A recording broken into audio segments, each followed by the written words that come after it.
Hi guys, Terry Bartlett here again tonight for a story time video for you guys.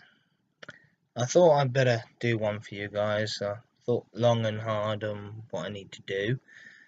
The story I completed last night again. I understand many of you love, or two of you love the Godzilla story I produced for Indigostars. She loved that one, so I thought I'd do another one for her. So here we go, another story video for you guys. This time it's Godzilla again, because he's another favourite monster.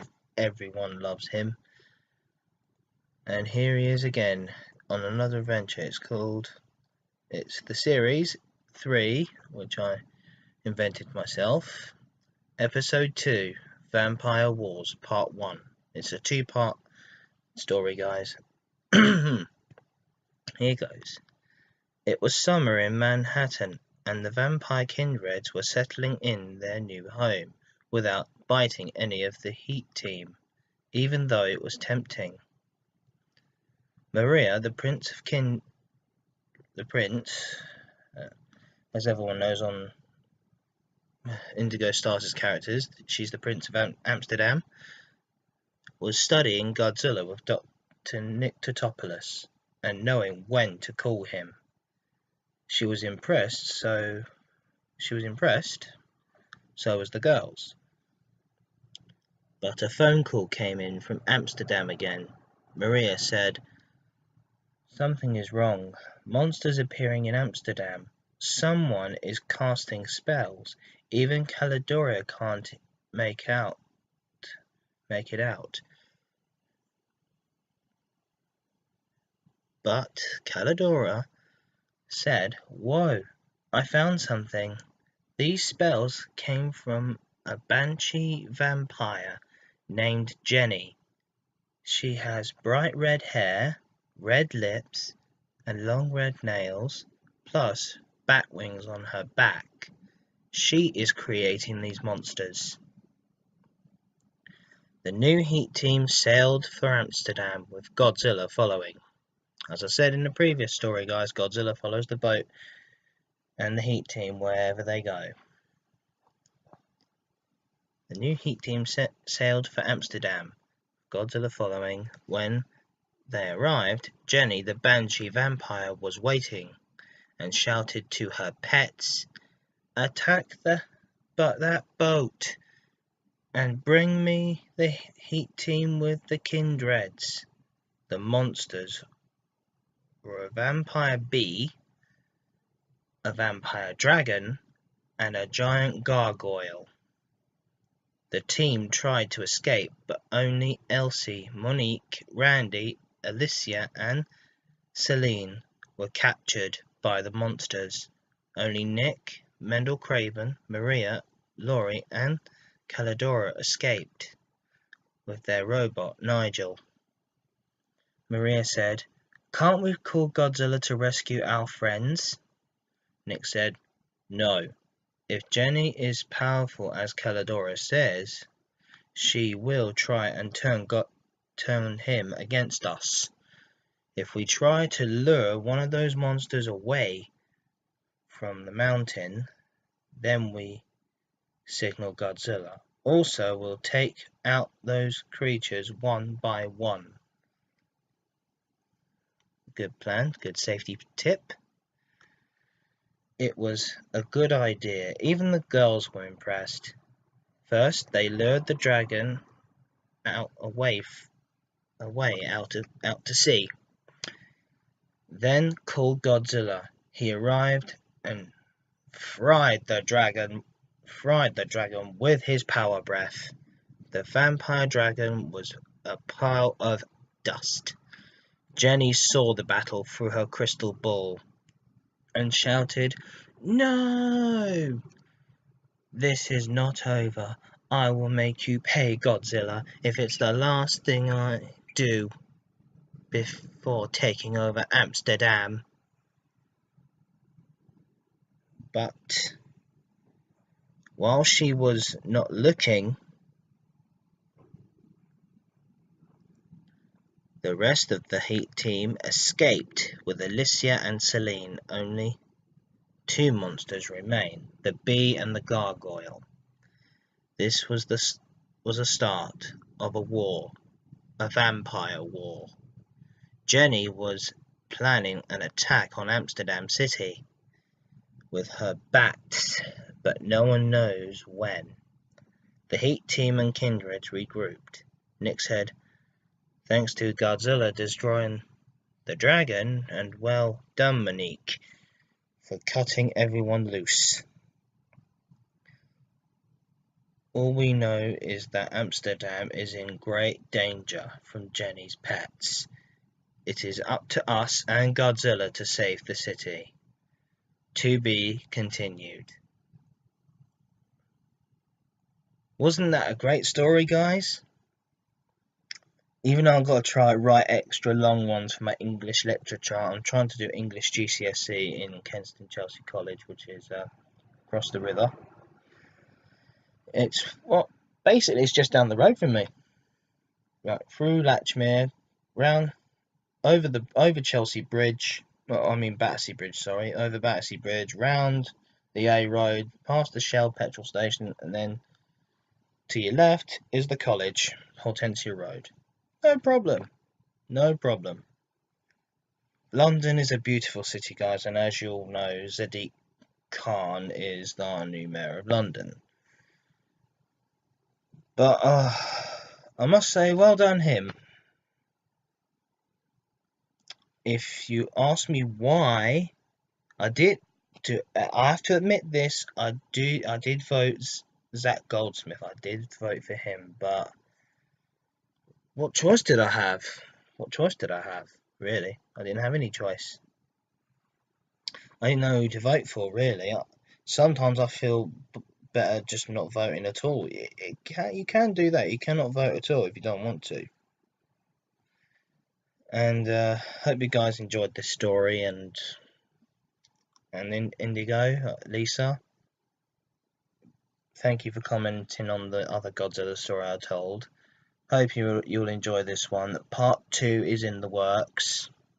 Thinking of how can Godzilla stop the Banshee vampire, Jenny. That's a new character I think you should do, Indigo. The new vampire character for your Kindred collection, Jenny. Now remember the description: long red nails, red lipstick or red lips, long red hair, and bat wings on her back. So I think that's what many people call the alpha vampire, the alpha. I think Godzilla will be able to stop her with his power breath, which as you'll see in the series, he has nuclear breath that can fry a monster or not, or slow it down, or blind it or somehow. But basically, if vampires feel heat, they turn into dust. But not forgetting the last two monsters I left are the vampire bee and the gargoyle, the giant gargoyle.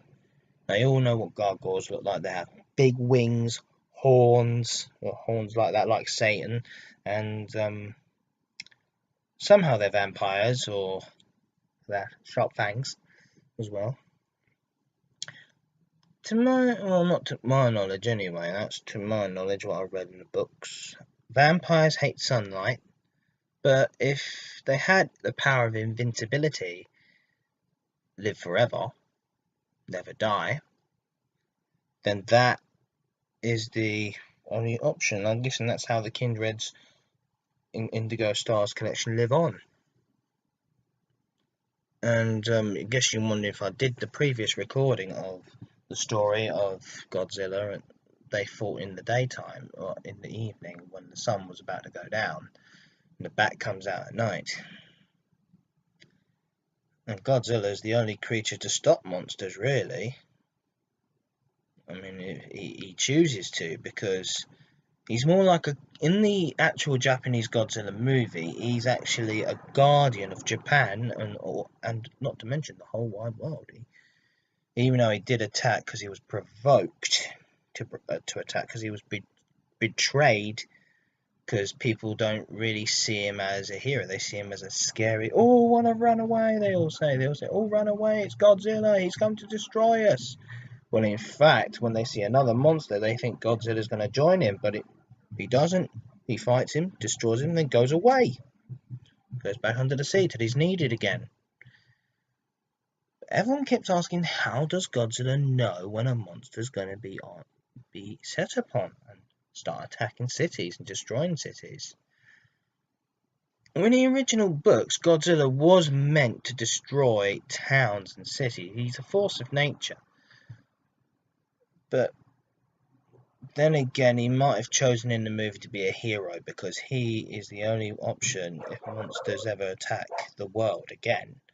Or aliens attacking the world. Godzilla will just hunt them down and kill them. He'll just use his atomic breath, takes them out with one blow. But anyone could try and stop Godzilla if he was trying to make damage in the city. He can't help but damaging. He's massive. How's he going to get around all of a sudden? And thank you guys for watching, and tune in hopefully Tuesday. I'll be going to Stewart's Lane to shovel coal in Tornado's firebox. I'll ask someone to film me doing that so I can put it on YouTube so you can understand what methods of firing there is. I can teach you a lot of method of firing, like the back corners of the firebox, like to the left, to the right. Yeah, to the left, to the right corner of the firebox, the back corners. Because a Peppercorn A1 has a larger firebox with its. If after the story, like if Indigo, if you're not interested in trains, if you're not interested, you don't know anything about trains, you get to learn something from the after story time videos. So you got the first bit at the front, which is the smoke box, that contains all the hot gases and ejected through the chimney on the top. And the blast pipe inside the smoke box with a spark arresting device, so no hot sparks will light up, do a trackside fire, a line side fire. Sorry, that's what I know. Because West Coast Railways did cause a line side fire when they were told not to open the regulator on Alton Hall, which is Hogwarts Castle. Which was going as Hogwarts Castle in the Harry Potter films.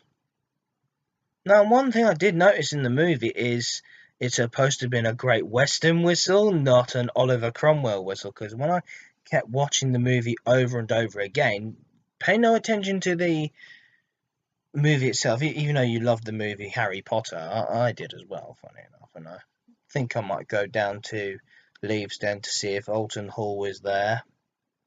But I like it to be taken off of West Coast hands, taken off of West Coast books for good, so she won't have to run it, even though she can't run on a main line anymore. She did run on a main line. She is a mainline celebrity as a movie star.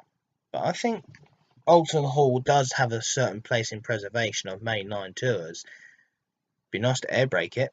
That'll make a future appearance for Harry Potter, like an air brake control on the side, if depends on whether they can fit the air compressor and the tanks in the tender, or extend the tender out. So Alton Hall is air braked, and even though she can go 60 miles an hour rather than 75, as our big locos can go fast.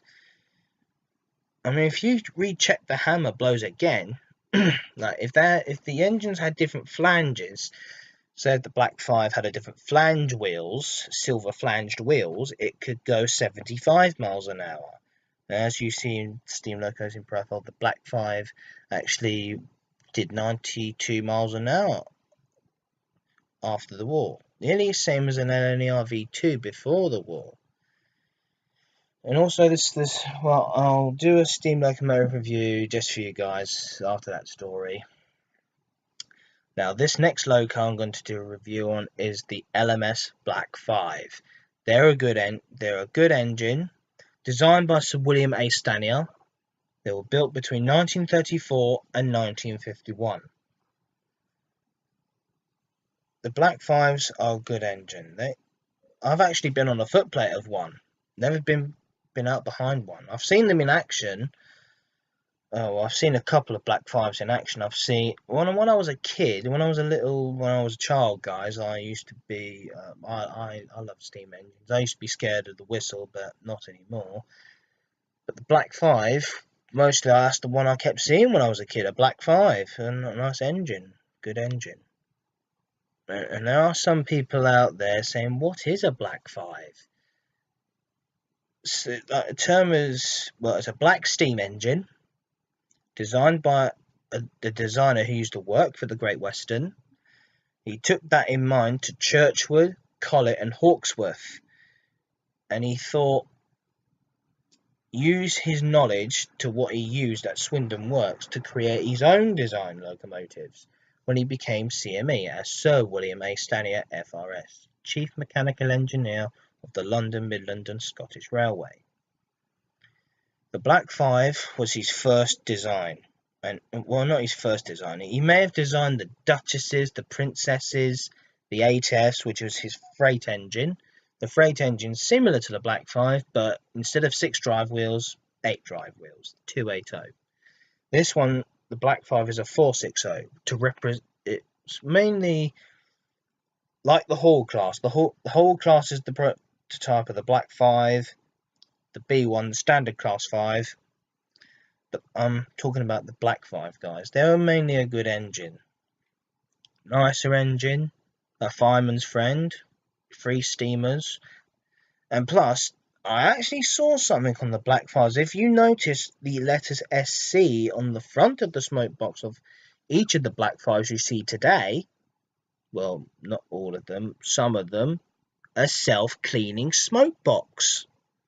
Now, that is the first time I've ever seen that, and I thought, well, back in the days of steam, they never had self-cleaning smoke boxes. Well, if they did, well, the first one, not on the first ones, the first Black Fives that Stannyer produced in the 44,000 series, like 44871, 44932. That is the 44932. I have to admit this. I do love that Black Five. I do love that one because it's a nice engine. I've been on the footplate of that. Good engine. Lovely. And the whistle sounds good as well. I remember hearing the full brunt of it, the full blast when I was that closer to the whistle, and I thought, whoa, deafening. Because it was a deafening barrage whistle, but because the driver was eager to leave the station at Victoria when I went to see it. When I was at Victoria, I did see, well, 2 Black Fives double-headed together. The first time I've seen double-headed engines, 44871 and 45407, Ian Riley's Black Fives, which are now going to Fort William to do the famous Jacobite train from Fort William to Mallaig. Got to go on that train someday behind a Black Five, which is basically, well, where they were well known, the Black Fives in the days of steam in Scotland. 842 of them were built.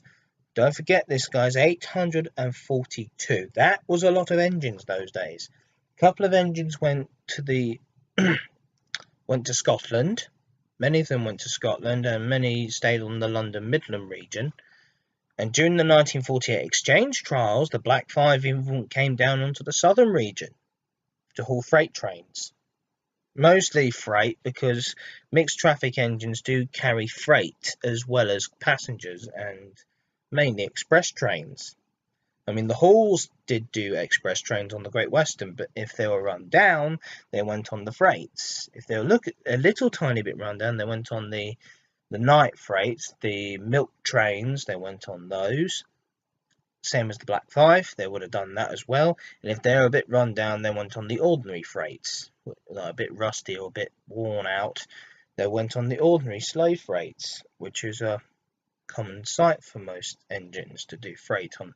That is one thing that's missing from our mainline steam preservation. Mainline freight. Preserved mainline freight wagons. That's what's missing. Even though there's a talk about the S160, the USA class S160, going back to the main line for DB cargo to haul freight trains. Now that would be something for the engine drivers on the national network who want to steam haul freight. That would be nice to haul a steam haul freight charter train, even though you can't go faster, except 60 or 35 miles an hour was the maximum speed for a freight train. But now they can do 90 or 75 miles an hour. With the Black 5 today, they can only do 60 miles an hour, which is a bit of a shock, bit of not enough speed. I was hoping they'd do that, but hoping they'd do 75 so you can get to stations no matter what. They're a good mainline engine to perform.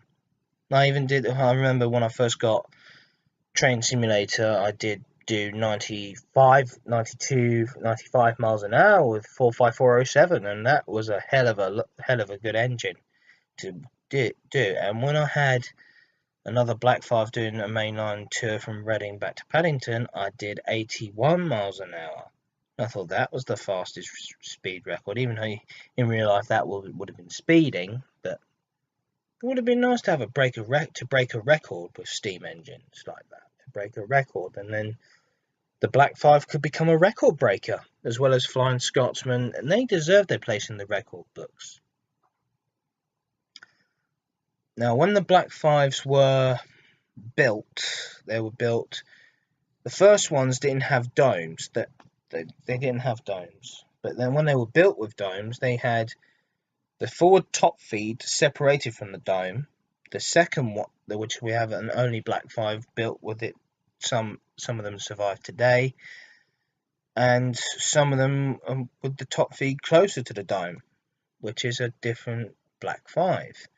They look the same, sound the same, but they're different performance with their boiler pressure. The only boiler pressure is 225 pounds per square inch on a Black 5. Same as a Jubilee or an 8F. The Black 5s, well, good engines. Yeah. Known as 5MTs, that's the code word, mixed traffic.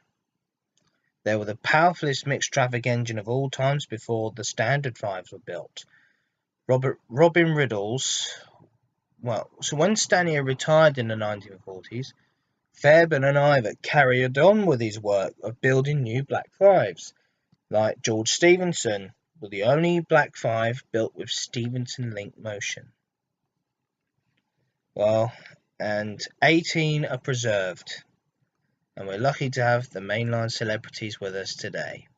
Thanks for watching, guys. See you Tuesday. Good night.